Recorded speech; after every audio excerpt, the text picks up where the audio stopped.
വിദ്യാഭ്യാസം എന്ന് പറയുന്നത് +2 ക്വാളിഫിക്കേഷൻ ആണ്, വേറെ ഒന്നുമില്ല. അതായത് ബാക്ക് സപ്പോർട്ടിന് ആരുമില്ല.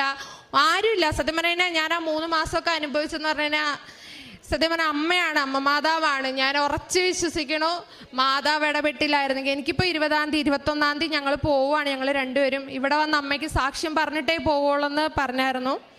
പിന്നെ ഇവിടുന്ന് കിട്ടിയ ഉടമ്പടി വസ്തുക്കൾ, അതായത് ഉപ്പ്. എൻ്റെ കുഞ്ഞിന് ഒരു ദിവസം രാവിലെ എഴുന്നേറ്റപ്പോൾ നല്ല പനിയായിരുന്നു. അപ്പം അമ്മ പറഞ്ഞു ആശുപത്രി കൊണ്ടുപോകാൻ പറഞ്ഞു. ഞാൻ പറഞ്ഞു ആശുപത്രി കൊണ്ടുപോകാൻ വരട്ടെ, അതിലും വലിയ എന്താ പറയുക ഗുണമുള്ളൊരു സാധനമല്ല ഇവിടെ ഇരിക്കണേ, നമുക്ക് അതൊന്ന് ട്രൈ ചെയ്യാമെന്ന് പറഞ്ഞു.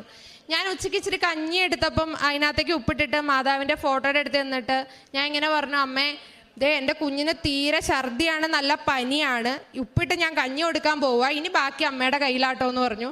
ഞാൻ കഞ്ഞി കോരി 2-3 സ്പൂൺ കൊടുത്തു കഴിഞ്ഞ് ഒരു 10-15 മിനിറ്റ് കഴിഞ്ഞപ്പോഴേക്കും കൊച്ചു നല്ല ആക്റ്റീവായി. ആശുപത്രി കൊണ്ടുവേണ്ടി വന്നു.